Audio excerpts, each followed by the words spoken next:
He knows what's going on. Come on, Brother Chris, and teach our lesson this evening. Let's give him a hand as he comes tonight.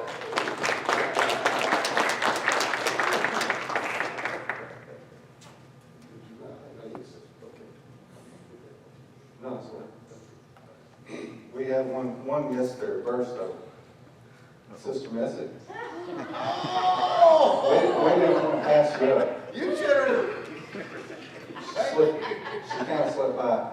Therefore, to him that knows to do good and doeth it not, Well, see where he's going to work. She knew that was coming, by the way. I would be willing to bet when she saw me stand up, she got one ready.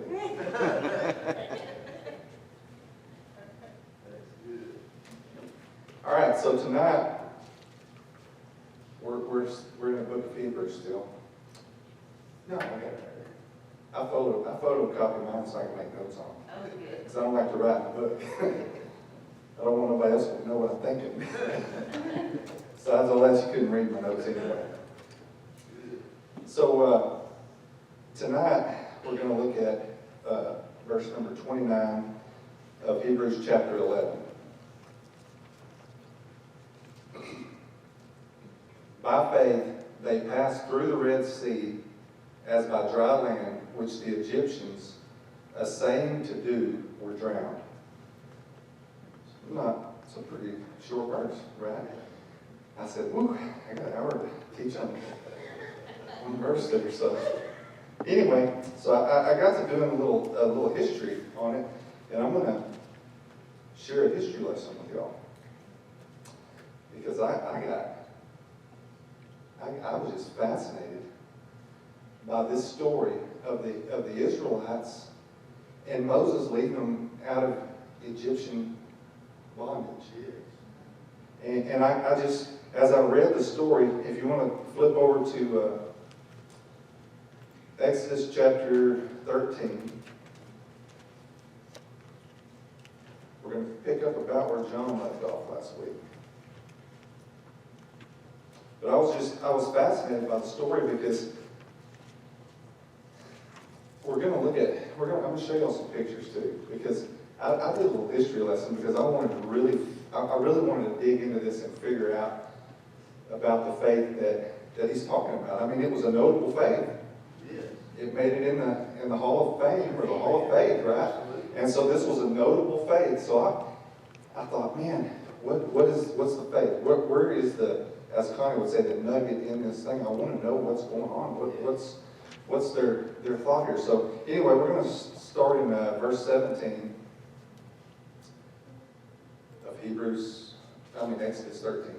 And it came to pass, when Pharaoh had let the people go, that God led them not through the way of the land of the Philistines, although that was near. For God said, lest peradventure the people repent when they see war and they return to Egypt. I read a little commentary on that, and Tony Evans said they weren't ready for war. They just left bondage. I mean, they were pretty beat up. If you read back through the plagues and what all had gone on there, I mean, right up before they let them go, they worked the dog out of them. I mean, when Moses stood up against Pharaoh and said, let my people go, he instantly said, you know what? Quit taking them straw. But I still want the same number of bricks. They're going to build bricks, but you're not going to provide them straw. They can go get the straw themselves. And I figured they were, as slaves, they were under a pretty good workload already.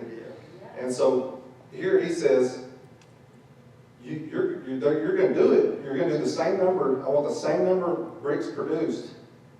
And then when they didn't produce them, they beat them. And so they were under severe workload. They were beat up. They were weary. They barely trusted Moses to leave. And had it not been for all of the miracles that God performed, I'm sure they wouldn't have left. Anyway, let's look here. But God led the people about through the way of the wilderness of the Red Sea. And the children of Israel went up harnessed out of the land of Egypt. And Moses took the bones of Joseph with him, for he had straitly sworn sworn the children of Israel, saying, God will surely visit you, and ye shall carry up my bones away hence with you. And they took their journey from Succoth and encamped in Etham in the edge of the wilderness. Okay, can you pull those pictures up and hold that spot? The first picture? Okay, it's kind of small. But I'm going to show you where Etham is. This is the Gulf of Aqaba, which basically comes off the Red Sea. So if you were to see a bigger picture, which I'll show you in a minute. So right up there, just to the left of almost to the tip is Etham.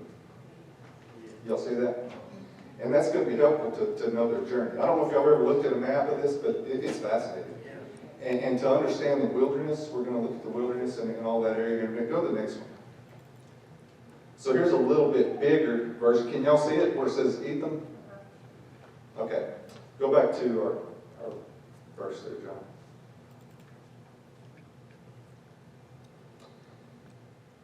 Go back one verse. And they took their journey from Succoth and encamped in Etham. So that's where they spent the night. Can you pull that other one back up? Is that hard? Okay, so that's where they spent the night. And they left, if you don't know, they way up over here, toward kind of in that number 2 area, is where, what was the name of those cities? Ramses and another one. There was another one that was kind of where they had their all their supplies, and that was the area that I understand that they kind of left, okay? Which is kind of off of Egypt proper, which they call Egypt proper, basically all that stuff to the left of the, I can't remember what they call it.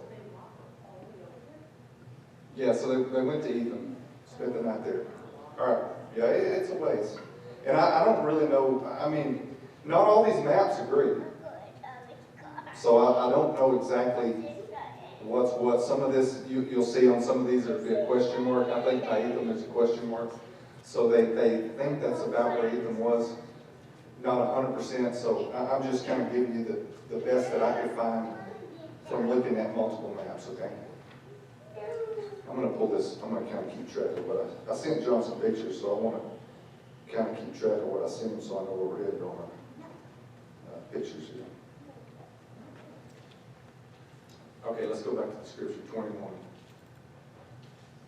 And the Lord went before them by day in a pillar of a cloud to lead them the way, and by night in a pillar of fire to give them light, to go by day and night.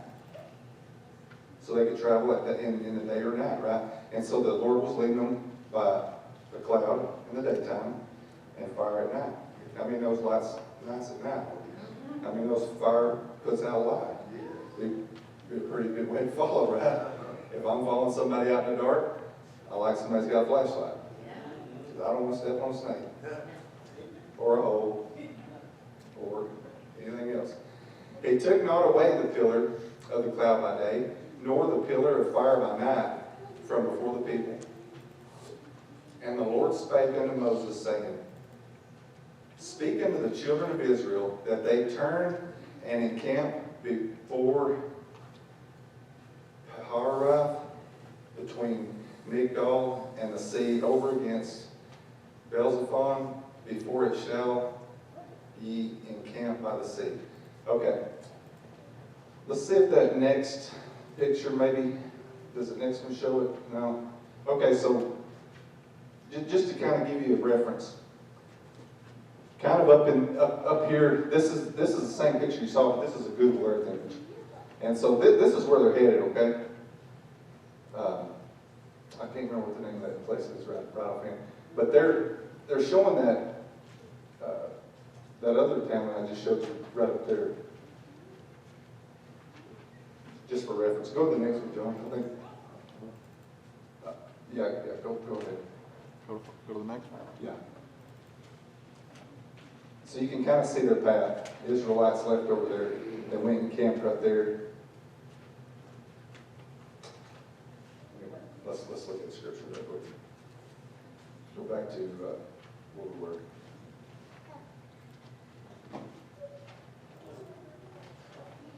Speak unto the children of Israel that they turn and encamp. Okay, we just read that. Let's go to verse 3. For Pharaoh will say of the children of Israel, they are entangled in the land, the wilderness hath shut them in. Pull that map back up. Again, the Google map. Can you go back one? So, if you were to look just above all of that, is the land of the Philistines. And so the land of the Philistines to Canaan is not a straight shot, but it's a pretty straight shot. It just kind of goes right along the top of the map there, right below, I don't know what body of water that is, but it was a pretty straight shot. But he didn't send them that way. And we're going to see why here in a second. But right up there where they camped at Etham is kind of where that wider spot is, lighter color. And so that's pretty, you can tell it's not mountainous right there. But look at this verse here. He sent them, I mean, they're fixing to head down through these mountains and through this wilderness, they call it. And when I think of wilderness, I think of Colorado wilderness. So I've been hunting in the wilderness. And let me tell you, it's rough. And when they say wilderness, it's because there ain't nothing up there but you and the wild. And we spend the night in the wilderness. It's pretty wild. So anyway, let's look at that. Is it verse 3? And Pharaoh will say of the children of Israel, they are entangled in the land. The wilderness hath shut them in. Go forth. And I will harden Pharaoh's heart, that he shall follow after them, and I will be honored upon Pharaoh and upon all his host, that the Egyptians may know that I'm the Lord. And they did so. And so he didn't send them the easy way, and he didn't send them the straight way. And then he sent them in a pretty confusing way. But he's leading them, right? And all along, he knows what his plan is. And his plan is, again, to show them who he is. Right? He could have very easily took them through the land of the Philistines. Very easy. For the miracle that he's about to perform, would have been nothing to take them through the land of the Philistines, right? Unscathed. I mean, just right on through to the land of Canaan. But that wasn't his plan. So in the process, he's confusing Pharaoh here. All right, let's look at it. And it was told the king of Egypt that the people fled. So here they go back and they said, hey, the people left. And the heart of Pharaoh and his servants was turned against the people. And they said, why have we done this? And what have we let Israel go from serving us? Why in the world would we let all our slaves go? I mean, here it just wiped out every firstborn man-child, all their livestock. I mean, everything. There wasn't nothing that wasn't affected by the last plague, right? And go to 6. And he made ready his chariot and took his people with him. Come on, regulators, mount up. We're going to get them. They're all on foot. I don't know how many Egyptians or how many Israelites there were, because you're talking men, women, children, and livestock. And so can you imagine? And they're on foot. No highways, no cars, no chariots, here they are. Have you ever walked anywhere with a kid? You ever go shopping, ladies, with your children walking through the mall, and you're like, come on. And you're dragging them along, because they don't move, and then you try to carry them, and then you're wore out. But can you imagine the process of trying to get these and animals? Yeah, that's a whole other deal in itself, right? Okay. And so here you go. Pharaoh makes ready his chariot, and he takes his people. We're going out. He took 600 chosen chariots and all the chariots of Egypt, and captains over every one of them. And the way I understand that is that's 600 of the fancies, the nice ones. Gold wheels. I'm not kidding. This is the top of the line. Might have spinners on, who knows? Not really, but they were the choice. I mean, we're talking 600 fancy, nice, top of the line.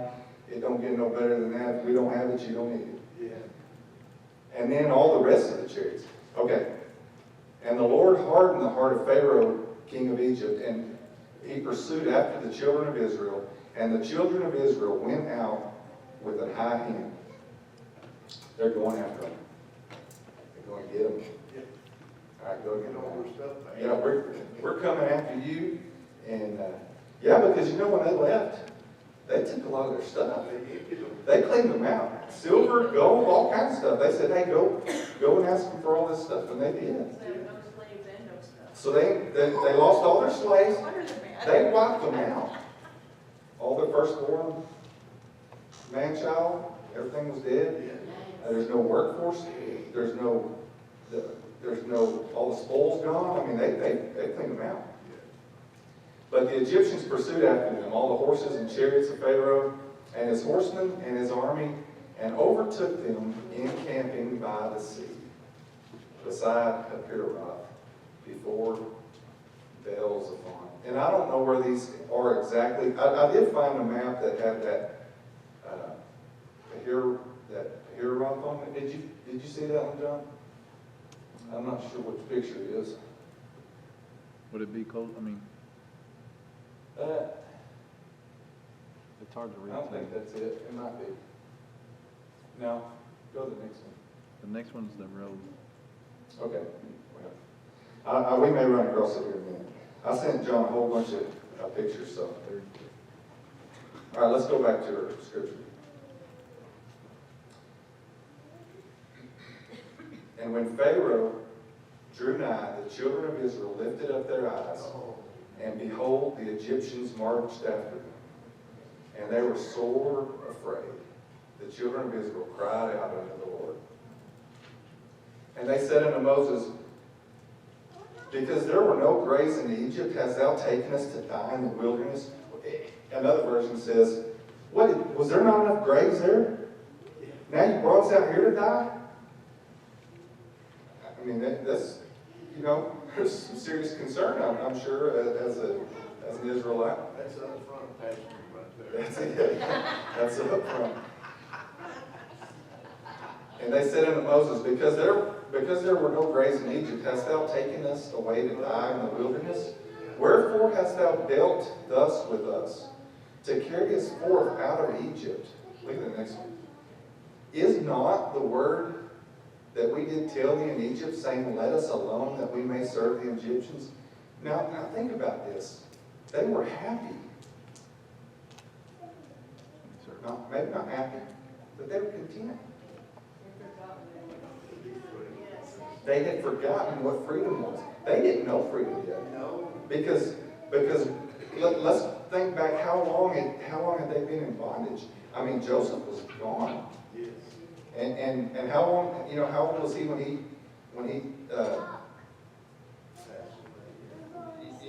however long he had been there? It said that nobody even knew Joseph. They had been there long enough that nobody remembered Joseph. That there was a new Pharaoh, they didn't know who he was, and so the Israelites, they just became slaves. As a matter of fact, there were so many of them that they had to turn them into slaves and work them hard because they were afraid they would have such an army that they could take them over. Yes. And so here you're talking about a group that they don't know Joseph any longer. Good. It's hard to think that they were content there for us to think that. Because obviously right there, they knew they were fixing to die. They knew they were in trouble. So obviously they were beat all the time. Why would they be content in that? I would be like, kill me in the wilderness, let me die of starvation rather than go be a Do you Was- remember the study we did about the brick kilns? yeah. And it said that it was like two big walls and all the brick things were in between where they baked the bricks. And often at times those slaves died from the beatings. They just pitched them in the brick kiln and just burned them up. So Why would they want to go back to that? That's a They good get question. used to it. That's a good question, but think about it. What does leaving involve? Leaving takes effort. Chris, I'm gonna shift this real fast to us. A woman sat in my house one day, she had been beat within an inch of her life by her husband. And she cried her eyes out, she said, maybe I need to be beat. I think I'm a better person after I get beat. It so warps your memory and your mind. That's almost where they were. So when we start thinking about Egypt, what do we associate Egypt with? Sin. Sin, okay? So think about this. When you witness to a sinner, maybe even convince them that they need Jesus, right? But what is hard about coming out of sin? What is it? What's the hard part? The sacrifices. The action, right? It's just like you said, the sacrifice. Because something has to be done to leave sin. You're leaving the norm. You're leaving what you know. Yeah. It's not a good environment. It's a familiar environment. That's it. And so, as we talk to those that are sinners, and we try to lead them to the Lord, and we know a better way, but guess what? It involves change. It involves work. It involves going into the unknown. Yes. And people don't like stepping out of the unknown, That's right. into the unknown, out of the known, out of the familiar. And so here, I mean, this is a perfect example. Is this not the word that we did tell you in Egypt? We didn't want to be saved. No.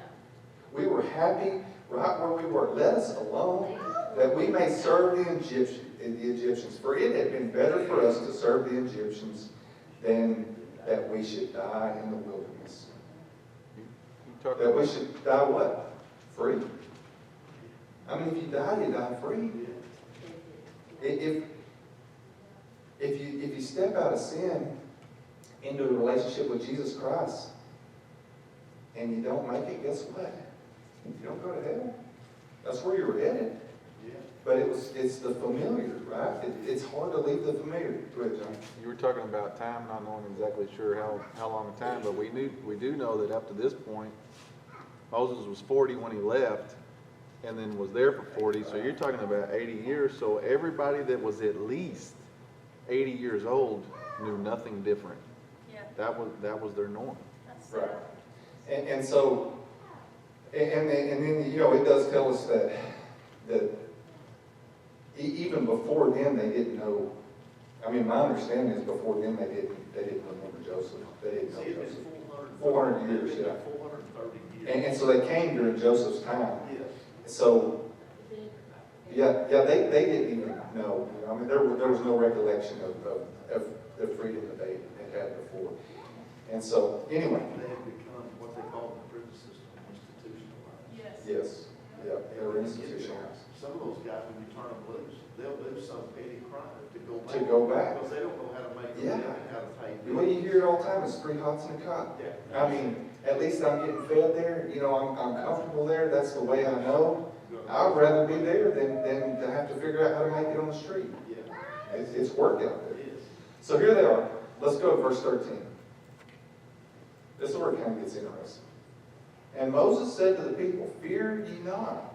Stand still and see the salvation of the Lord, which he will shew to you today. For the Egyptians whom ye have seen today, ye shall see them again no more forever." He said, this is it. It's the last time you're going to see these people.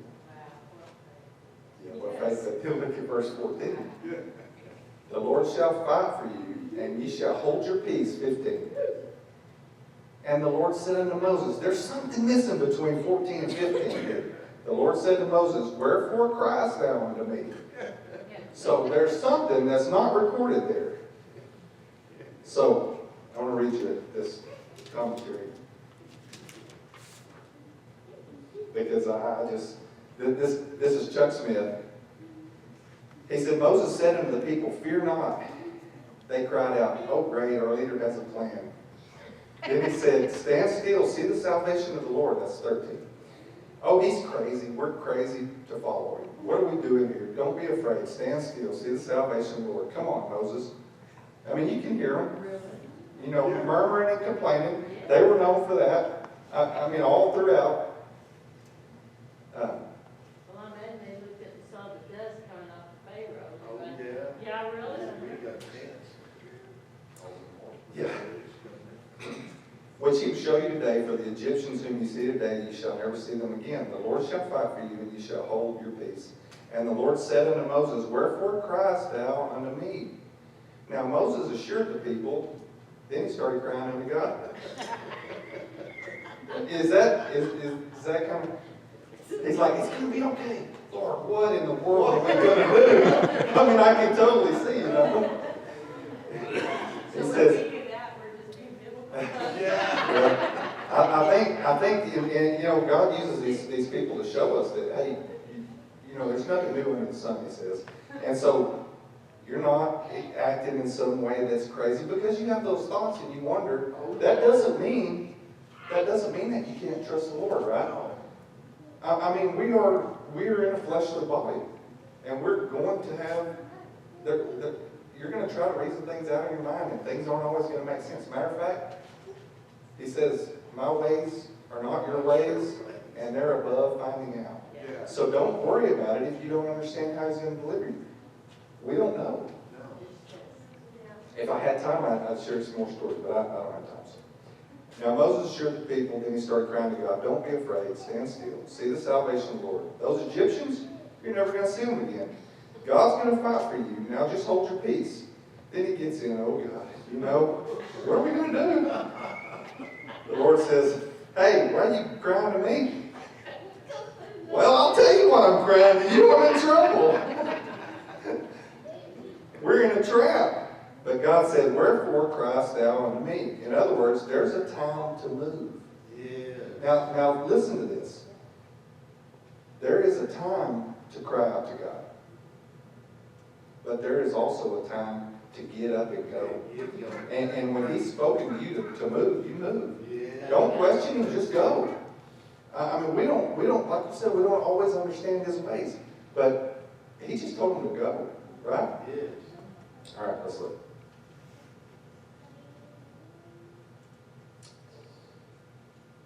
There's a time for action. There's a time when we get off our knees and we start moving. God has a time to pray for sure, but there's also a time when we need to start moving. That's what God said. Hey, wherefore criest thou unto me? Get moving. Now is the time that you need to be moving. Yes. Speak unto the children of Israel that they go forward. I can't do that, Lord. They'll stone me for sure. There's a Red Sea in front of them. How can I speak to them to go forward? But lift thou up thy rod, stretch out thy hand over the sea, and divide it. And the children of Israel shall go on dry ground Yes. through the midst of the sea. And I, behold, I will harden the hearts of the Egyptians. They'll follow them, and I will get honor upon Pharaoh. Look at that, verse 16, 17. Here's that verse. But lift up thy rod, and stretch out thy hand over the sea, and divide it. And the children of Israel shall go on dry ground through the midst of the sea. 17. And I, behold, I will harden the hearts of the Egyptians, that they shall follow them, and I will give me honor upon Pharaoh, and upon all his host, upon his chariots, and upon his horsemen. And the Egyptians shall know that I am the Lord, when I have gotten me honor upon Pharaoh, upon his chariots, and upon his horsemen. And the angel of the Lord, which went before the camp of Israel, removed and went behind them. And the pillar of the cloud went from before their face and stood behind them. Now, I want y'all to pay attention to this, because this is very interesting. Go to 20. They moved from the front to the back. And I'm going to show you something that's going to blow your mind. And it came between the camp of the Egyptians and the camp of Israel. So the Egyptians are behind.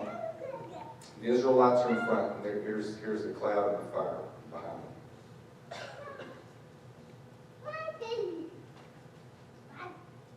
And it was a cloud and darkness to them, but it gave light by night to these, so that the one came not near the other all the night. So it kept the Israelites and the Egyptians separated all night.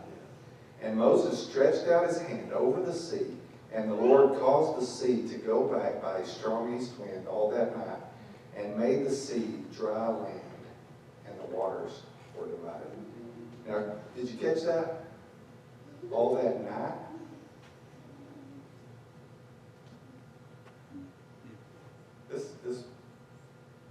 Let's just throw one more element of difficulty into this. There's a Red Sea. You know how far what's across the Red Sea? Right here?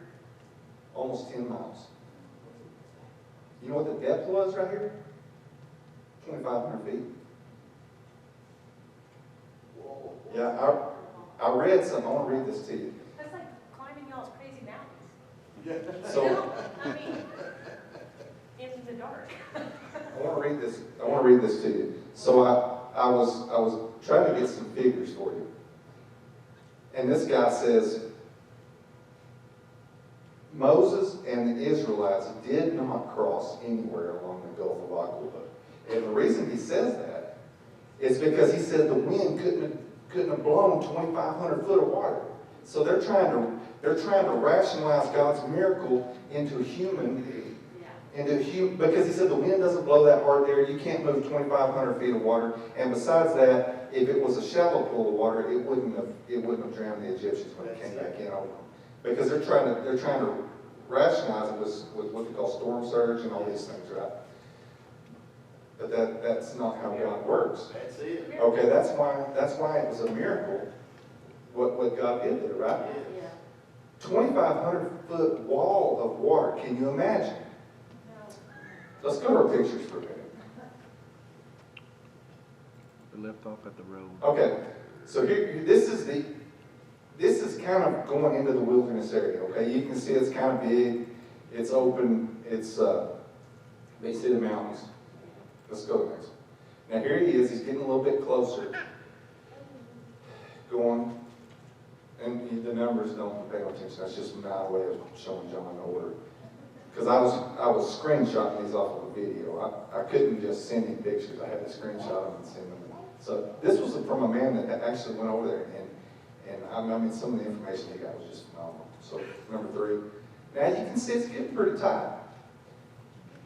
They said that there wasn't a place in that wilderness area where there was ever less than 75 feet.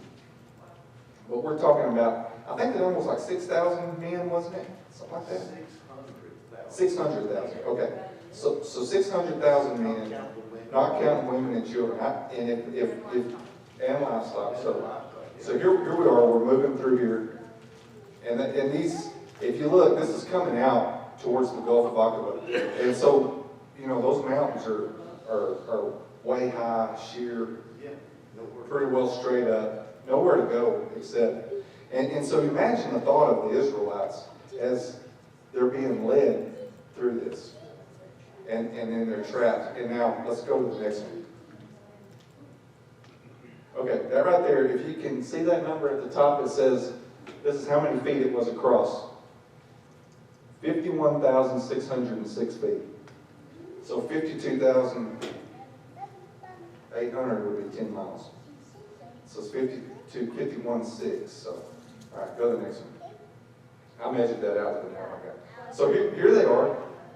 Here they are coming through. You can see kind of the pathway that they would come through. You see the little white line through the wilderness area, the mountains and stuff. Go to the next one, John. All right. Now this is interesting. This is the Gulf of Aqaba. You see that some of those areas is very deep. You see that little piece that sticks out from the left, that little yellow part that sticks out? That's that beach that came out on. Okay, I can't remember that town's name.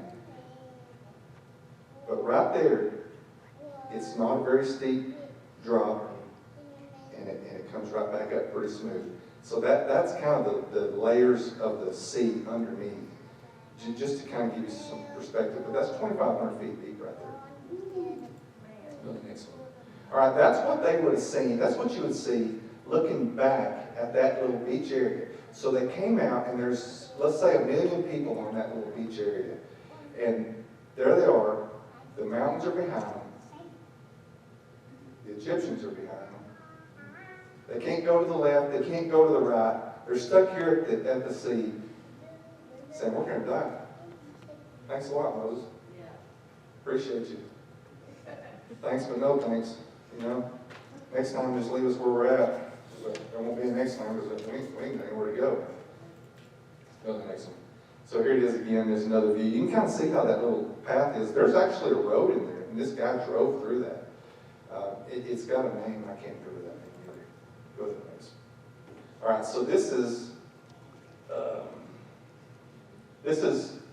from the water's edge looking back towards it. This is a picture that that guy actually took.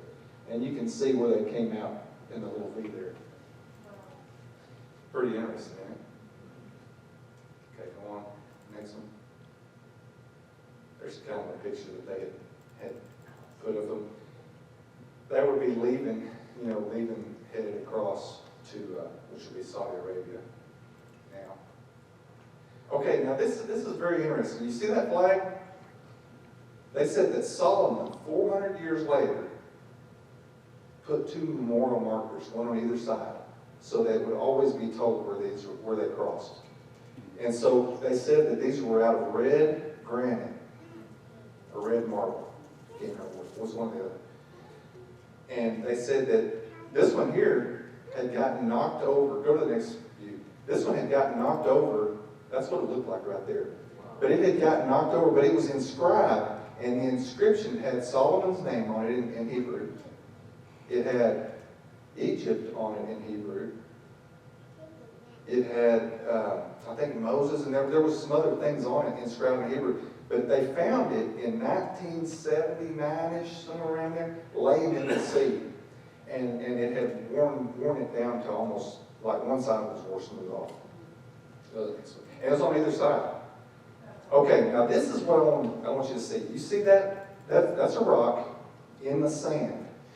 But that doesn't look like sand, does it? That is where the pillar of fire stopped. It melted the sand to the rocks. It's incredible. So they said this is absolutely where they crossed because the sand was burned and it was melted, and that's a rock that was sitting in the sand. Go to the next one. The fire by night had to. The fire by night. So they went at night, right? They crossed at night, so that fire camped out between them and the Egyptians, right there on the edge, and burned the sand as a marker for us to find today. You talk about a shot in the arm on your faith, right? I mean, here we're reading these stories, and we believe them, but how do you believe it when you see it? Yeah. You know? Look at this. This is a piece that they chipped off, and you can't see the detail in it, but it's a sandy, but that sand will burn. And it almost turns to like a glass top. And so he showed a picture of him standing on it and stepping in. You could tell it was a sandy type area, but it was solid. And they chiseled that piece off with a hammer and a chisel. Go to the next one. So that's kind of, you can't really see it, but all of that area right there is burnt. It's just burnt sand, and it's all hard. And so that would be the place where they left the shore. Pretty neat, isn't it? The fire would have had to be big enough to block the opening. Yeah. So however big that they opened up the area. Now this is an interesting deal. So they dove the area, and the bottom is primarily a sandy area, but that right there is an axle and wheels from a chariot. Wow. That's a sandy bottom, and they said that those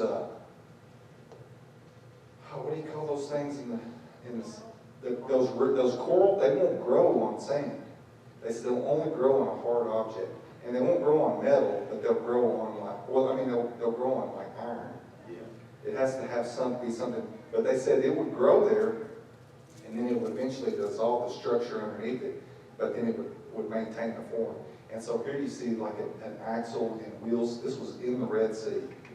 Go to the next one. See it? They kind of drew a picture of what you would probably see if it were intact. I mean, uncovered. Okay, go to the next one. So there's a chariot, and you see that hub on that wheel, how it sticks out?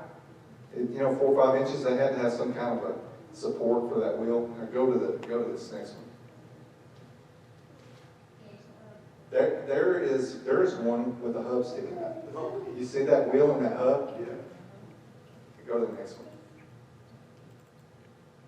That is a gold chariot wheel that they found. That's one of those premium versions. The Lord pulled them off and they drank heavily. Yes, yeah, we're gonna look at that too in a second. Platinum bird. Yeah, that's the platinum version. This is a horse hoof that they found. They said, you know, and I guess in the bottom of the sea. He pulled that up as a picture. The next one. Now there is a femur that the left is a regular femur, and the right is a femur that has growth from the ocean on it. That is a femur that they pulled out of the ocean, out of that area. It's a big fly. You scared of a fly? He's going. All right. Next one. He's going to torment people all night. That was the last one. What's that? one? That's the last one? Okay. So anyway, I just kind of want to share some of those images with you. There was some more, but I don't guess I may not see them. There was some that showed just the actual chariot wheels in there, and then they kind of overlaid the deal, and you can see the spokes and all. I mean, it's just incredible. But what got me was the burnt sand. Because that says this is where the fire kept the Israelites and the Egyptians spread out. And so they went on through, and then once they got in their ways, here comes the... Well, if you read that passage where it said, our God is a consuming fire. Yeah. Wow. Or what we read earlier, the Lord shall fight for you. That fire stood between them, the Lord was doing the fighting. Yeah, absolutely. Go to back to the scripture. Yeah. Okay, next one. And the children of Israel went into the midst of the sea upon dry ground, and the waters were a wall unto them on their right hand and on their left. And the Egyptians pursued and went in after them to the midst of the sea, even all Pharaoh's horses, his chariots, and his horsemen. And it came to pass that in the morning watch the Lord looked unto the host of the Egyptians through the pillar of fire and the cloud, and troubled the host of the Egyptians. They figured out, hey, wait a minute, this wasn't a good idea. This ain't working good. You know, the Lord's fixing to fight that battle for them. Look here. They took off their chariot wheels, what Dan was talking about, that they drave them heavily, so that the Egyptians said, let us flee from the face of Israel, for the Lord fighteth for them against the Egyptians. The Lord is fixing to fight this battle. They knew. And the Lord said unto Moses, stretch out thine hand over the sea, that the waters may come again on the Egyptians, upon their chariots, and upon their horsemen. And Moses stretched forth his hand over the sea, and the sea returned to his stream. When the morning appeared, and the Egyptians fled against it, and the Lord overthrew the Egyptians in the midst of the sea. And the waters returned and covered the chariots and the horsemen and all the hosts of Pharaoh that came into the sea after them. There remained not so much as one of them. Again, 29. But the children of Israel walked upon dry land in the midst of the sea, and the waters were a wall unto them on their right hand and on their left. Thus the Lord saved Israel that day out of the hand of the Egyptians, and Israel saw the Egyptians dead on the seashore. So here, we're going to get into our lesson now. That's the preface. That was the preface. I got 2 points. This is point number 1. So what we're talking about is we're talking about a faith, about Israel's faith, right? That's what the verse is. By faith they passed through the Red Sea as by dry land. I didn't think it was going to take that long to go through all that. But I wanted to bring all that out because we could just read that verse and go on, and we really wouldn't understand what the faith that, I mean, I can understand being in that situation and you're forced with a decision. What do we do? I mean, well, we're here. I guess we'll just go across. But, I mean, they had been led there, right? And they've been led there for this purpose. Because when they saw the fire and they saw the walls of water, I would think their face soared. you would think they would have danced across the bottom. Yes. Because it doesn't take a whole lot of intelligence to see that that's not normal. The wind didn't blow 2,500 foot walls of water there. And maybe I'm off, maybe it's 1,500 foot, I don't know. But all I'm saying is, that's a lot of water. At night, with a fire behind you, keeping your enemy off your back while you get away.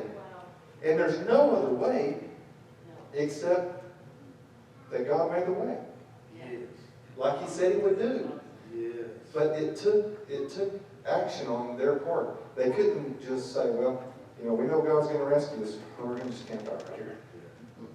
And you know it had to take them longer to cross that 10 miles than it did the 10 miles of the dry land, because you're going to be walking and stopping and going. Yeah, really. And like maybe even touching. I guess if you get over, you just grab a fish out of the side, you know. I always imagine, you know, you'd be walking there and you could just look at the fish out the side, kind of like an aquarium. But you know, you're talking about, you know, they had choices. But was Israel was Egypt gonna take them back friendly? No, oh no, they didn't have nothing left there. They had made a mockery of them. Their God had made a mockery of them. But they had nothing left. They had no workforce. All their slaves were gone. They had been wiped out. All their jewels, all their silver, their gold, everything was gone. And so there was nothing for Egypt to do except to slaughter them. And so they were forced with a choice. What do? He said, go. Let's go. And so by their faith, and that doesn't mean maybe there wasn't some seed of doubt in their mind, because, you know, it's not too far when they get on the other side. Well, they're already murmuring and complaining again. They forgot about what went on there. And that was kind of the cycle over and over. I mean, if you saw that, how could you forget? It is so crazy. It is so crazy. But you know, you can be healed of cancer today and then doubt God for your finances tomorrow. And see, that's the human mind. But what we've got to learn to do is we've got to learn to trust Him and to trust His Word and to act on what He tells us, right? Maybe through the Word, maybe through your pastor, maybe through elders, maybe through just your prayer time. You ever just pray and then just try to listen to God and see what He's got to say? I mean, He doesn't always talk where you can hear over all the chatter, right? Sometimes you got to just stop and listen. And so one thought I want to make sure I get to y'all before we shut down is something that I read that Tony Evans wrote. And he said faith is just acting like God's telling the truth. I want you to think about that. Faith is acting like God is telling the truth. That's as simple as it gets. That just means that, you know what? I believe He's not lying. I believe He's telling me the truth. That's all faith is. You know, we try to make faith to be some big, complicated thing. Like, oh, man, how do you have enough faith to believe for that healing? Or how do you have enough faith to believe for salvation? Or how do you have enough faith for this or for that, right? We try to make it a complicated thing, but all we got to do is just believe that God meant what He said.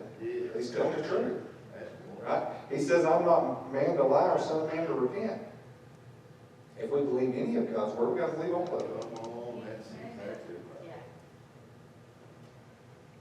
So the faith that they're talking about is a faith that obeyed God against insurmountable forces.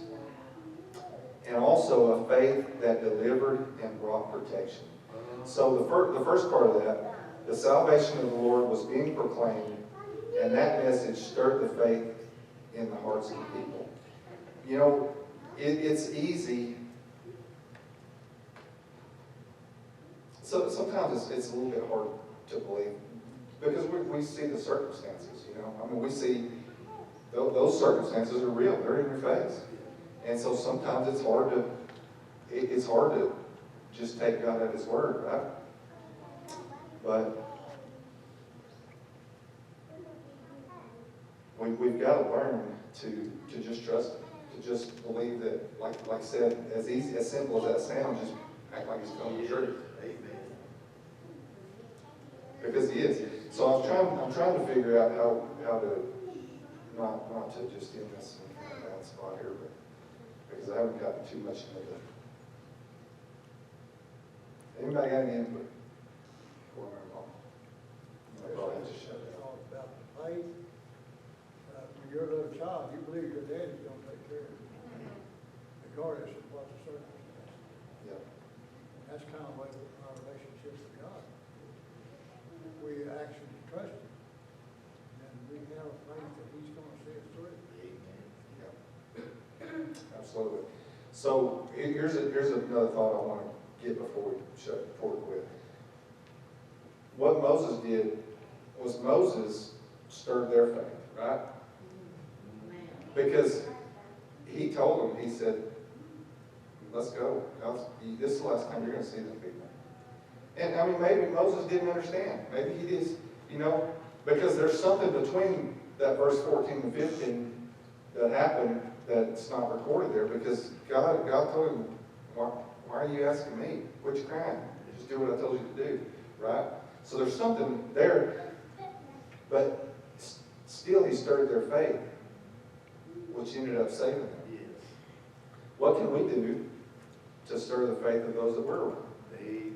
That's a thought. I mean, because we're really what we've got to do. I mean, for this to be of any use to us, is we've got to translate this to our lives. So what can we do to stir others' faith? How about Hebrews 3:13?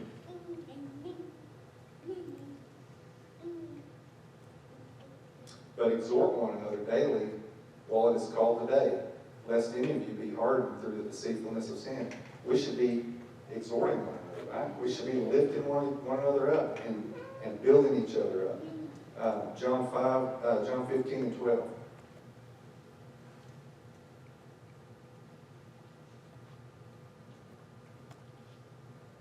This is my commandment, that you love one another as I have loved you. And that's just part of that. If we love others, it's pretty easy to pour into them, right? I mean, because it ain't every day you're going to have a good day. It ain't every day that you just, there's days you're going to feel beat down and like you can't make it. I mean, maybe you're facing sickness. Maybe you lost your job. Maybe, no telling. In 2020, there ain't no telling what could happen in your life. I mean, I can tell you this room right here is full of unexpected difficulties, right? From sickness to death to joblessness to financial difficulties. But guess what? It is we love each other. We're able to exhort one another, to lift each other up, to pray for each other. Look at Galatians 6:2. Man, that's good. Bear ye one another's burdens, and so fulfill the law of Christ. So, as we, how do you bear another person's burdens? Maybe you help them out, give them a helping hand. Maybe you pray for them. Maybe you just call them and encourage them. Send them a text. Yeah. I mean, that's a pretty easy way to encourage somebody. It doesn't take you just about 30 seconds to type a little something up. Say, I'm praying for you today. And you never know. I can tell you a story. There was a kid, he was talking to somebody after school one day, and he saw this other kid drop all his books. He had an arm load of books, dropped them all. And he left what he was doing to go over there and help that kid pick his books up. Picked that kid's books up, helped him, walked home with him, and became friends with that kid that day. I think it was at graduation, wasn't it? That kid stood up and the kid that dropped the book stood up and he thanked that other friend. He said, I was on my way home and killed myself that day. And he said, I thought nobody cared. But this one kid showed me affection, and I dropped all my books. I was taking them home so my parents wouldn't have the difficulty of straightening out all my books. He said, this one kid befriended me, changed my life. And so you never know just what an encouraging text can do, or what an encouraging word, or just a simple, hey, I was just thinking about you. Y'all doing okay? 1 Thessalonians 5:11. Wherefore comfort yourselves together and edify one another, even as also you do. And so again, we're just building each other up, because Tony Evans, one of the deals he wrote was, And I've got one of his study Bibles, and that's where that's why I have a couple things from him. But he said one of the primary purposes of the local church is to create an environment in which believers can help each other persevere. And so what are we here for as a church? I mean, we're here to come in, to get full of the Word, to get excited about what God's doing in each other's lives, and then to go out and spread it, right? But we're also here to build each other up. We're also here to encourage one another and to help each other out through the difficulties. Because it's hard to make it by yourself.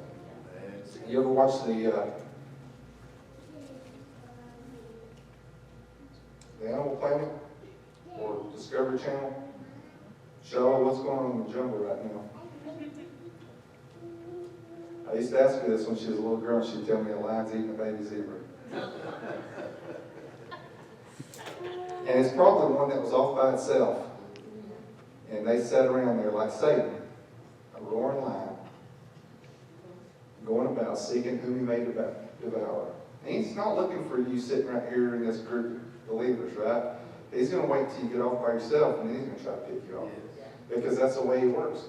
And so that's why we try to encourage one another and be a part of a body that lifts each other up. And I can tell you that because of our pastors, we have an awesome church. And I mean, they have spread the love. They have taught us to love each other. I mean, you don't see a lot of fighting and a lot of bickering in the church. I mean, of course, it's a family and issues arise from time to time, but it's not bad. And I thank y'all for encouraging us, for pouring into us, for helping us to go out and to try and pass it on to others. Anyway, if you don't have anything, I'm going to turn it back to Danny.